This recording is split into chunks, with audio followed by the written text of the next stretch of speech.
Welcome to episode 5. I'm your host, Chris Moss. I got 2 haunted house stories today and 1 haunted hospital story from a security guard. But real quick, join the Facebook group. The link to the Facebook group is down in the description below. And don't hesitate to send in your stories. The email is everywhere in the description, on the screen, in the About Me. Or you can also send your story through Facebook Messenger after you join the Facebook group. But big shout out to everybody who's ever listened to an episode, subscribed, liked a video, commented on a video, emailed me a story, or told me their story in person. Thank you all so much for the support. I honestly mean that from the bottom of my heart. I don't take it lightly. You guys are helping take my channel to places that I can't even fathom right now. So every little thing contributes. So share my channel with your friends and your family. And if they have stories, tell them don't hesitate to email me or send me their stories through the Facebook group. This is a judgment-free podcast, and we're all here to share stories, discuss the stories, and learn from each other. Nobody's an expert, no bullies allowed. Let's start the episode. Now, this first story is from James. James and his family were renting out a 2-story townhome, which turned out to be a haunted 2-story townhome. They lived there for a year. They no longer live there, but James told me about 4 incidents that happened while they were living in the home. I forgot to mention that James is 21 now, but his family was living in the haunted home when he was 17. Now, the first couple incidents, James said, is what you would expect to happen in a haunted home. His clothes have been pulled. His parents' clothes have been pulled. His little brother has been touched, and nobody, with nobody being around. And the one thing that James mentioned that he was thankful for is that everybody in the house was experiencing things. It wasn't a situation where, the entity or whatever would target him and his little brother and the parents not believe them and think they're just making it up or they've seen too many scary movies, the typical. So he's thankful that not only were him and his little brother experiencing things, but also his parents. So they were all dealing with it together. Now, these next 3 incidents center around a specific room in the house. They lived in a 4-bedroom, so this room was basically the guest room, and it always gave the family the creeps. So they would lock the door only for the door to be unlocked and slightly opened minutes later. Now, fast forward about a month or 2, and James said that his aunt came to visit the family, so she was going to take the guest room. Now, they tried telling her about the whole door unlocking on its own and slightly opening.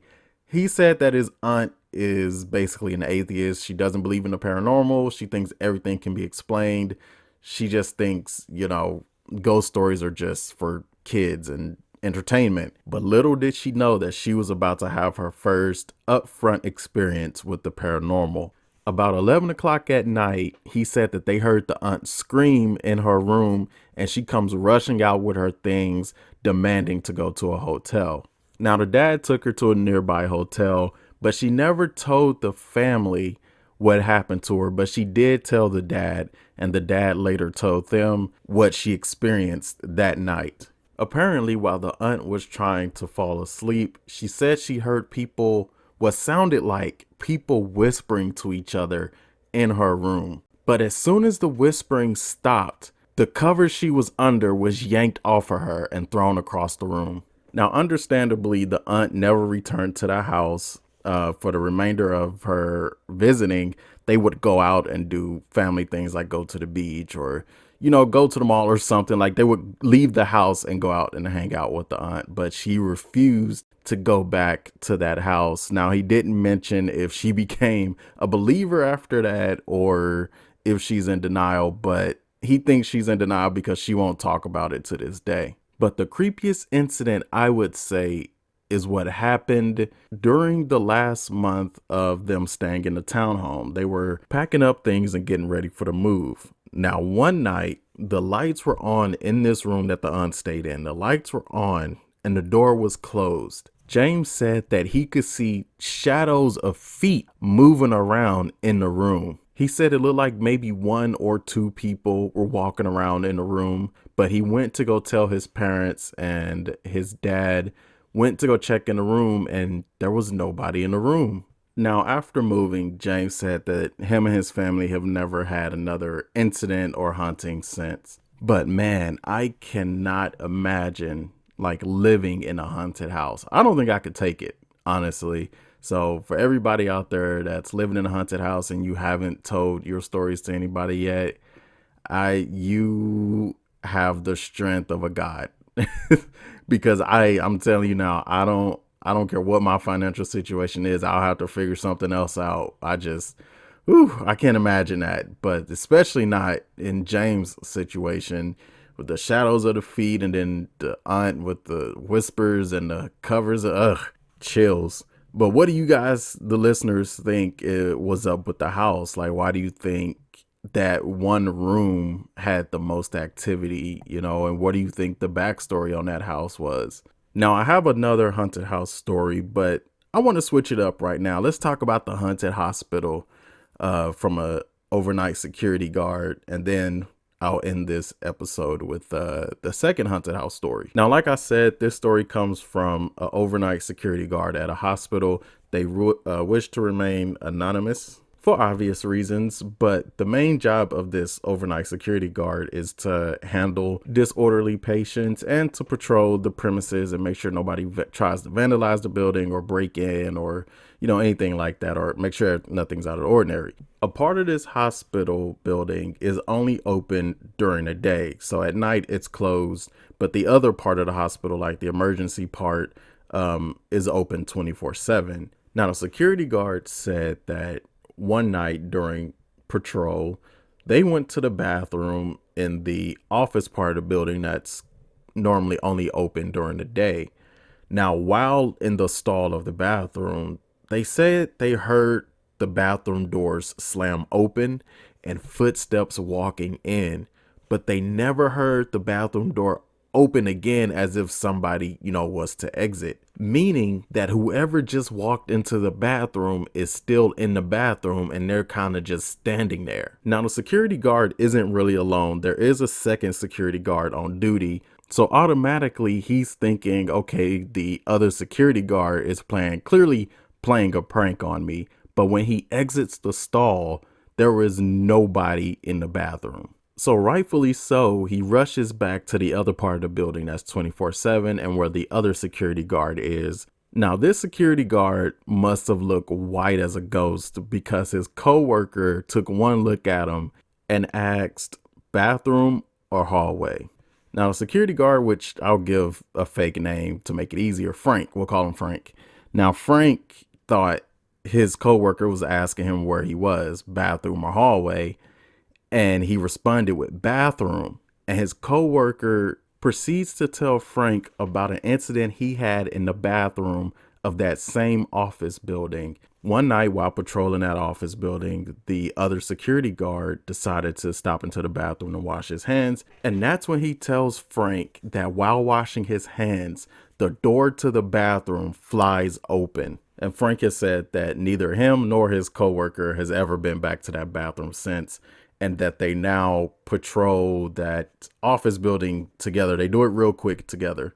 Now, Frank's coworker told him of another incident that he's experienced on a job, that one night he's heard running in the hallways. Like, he's heard footsteps run past him in the hallways and assumed maybe it was a patient, that they cut the corner real quick, only to investigate and nothing. Now, Frank has also said that nurses have told him about times they've seen patients that have passed on.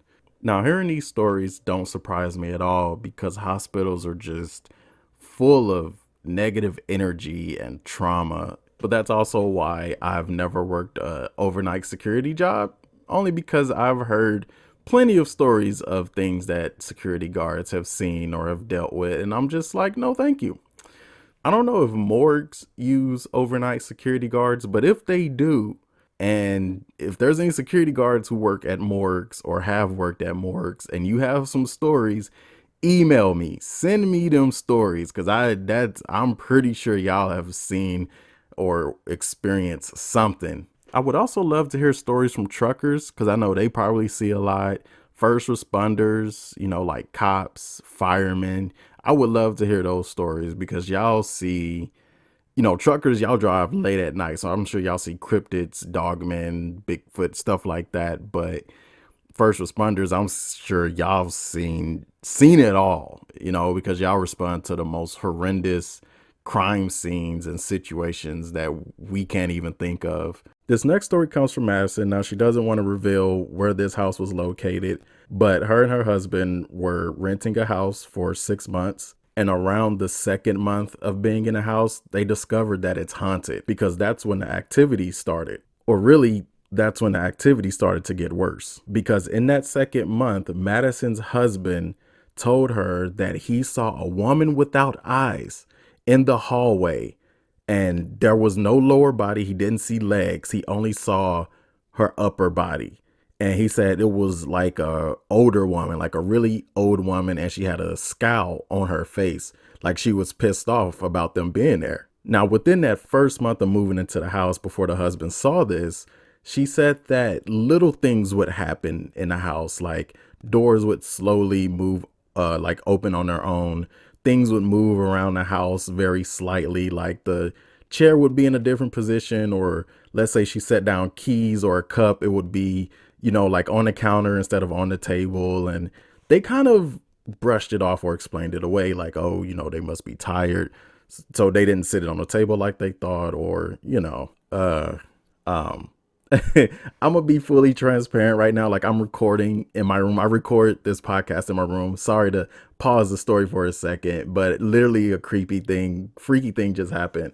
While telling the story about what the husband saw, the light in my room on the ceiling literally just started flickering, and that's never happened before. So that was a little creepy. Um, but anyway, I hope that's not a sign of anything. But anyway, back to the story. One night, Madison, damn, that kind of threw me off. But so one night, while after they, her husband went to bed, Madison said that she felt the bed shake a little bit. Now her husband still sound asleep. It's like this incident didn't even affect him, but she said that she felt the bed shake a little bit, and it felt like somebody was nudging her feet. And she opens her eyes and she looks down, and there is a shadow person sitting on the edge of her bed. And she just said that, fear took over her. She tried to, shake her husband awake. He wasn't waking up, and, her eyes were locked on this shadow thing the whole time. Now its back was to her, so she said she didn't see any features, but she kept trying to, use her fingers and press her husband's arm to wake him up. He wasn't waking up. So it was kind of like she was partially paralyzed, but she said she wasn't asleep. She was fully awake. But it almost felt like this entity or whatever was keeping her husband asleep and allowing her to witness this. And she said it felt like eternity, but really it lasted maybe 5 minutes. She would think it could have been longer, it could have been shorter, but honestly, she's like, in the middle of that experience, it felt like an eternity. Now, after telling her husband about, what happened to her, while her husband was at work, she decided to sage the house herself. She wanted to bless the house, but she decided to use sage and, kind of do it herself. And she said that things were peaceful for about 2 to 3 days, but she thinks that she pissed whatever entity was in the house or plaguing the house off, because on the evening of that second or third day, she said during dinner while her and her husband were eating, all of a sudden they heard footsteps above them. It started off as loud thumping footsteps, but it turned into running, like two people were running back and forth above their heads. Now she said they don't have an attic, so that means whatever was making that noise or whatever was running above them was on the roof, the fucking roof, and basically they, after that, they've had enough. They talked about getting a pastor to come and, officially bless the house, but they decided against that, and they just decided to, move. because they didn't want to take a gamble. And yeah, they could have had a pastor come out and it maybe would have worked. The blessing could have worked, but also the pastor could have came out, blessed the house, and made things 10 times worse. So they didn't want to take that gamble and they just decided to move. When she sent me the story, she said we're moving next week. That was last week. So that means they moved this week. And so I'm just glad that you guys are finally up out of that house. I do have to say, though, about saging is that I know people are pretty quick to try to bless the house themselves or bless the apartment, wherever you live, yourself, or to burn sage because you see it on social media and people probably recommend it to you. And saging does work. I know a couple people who have done it before and it works. It can ward off negative energy, but it depends on what you're up against because like in Madison's situation, sometimes saging it and doing things yourself will piss off whatever is plaguing your home even more and make things worse.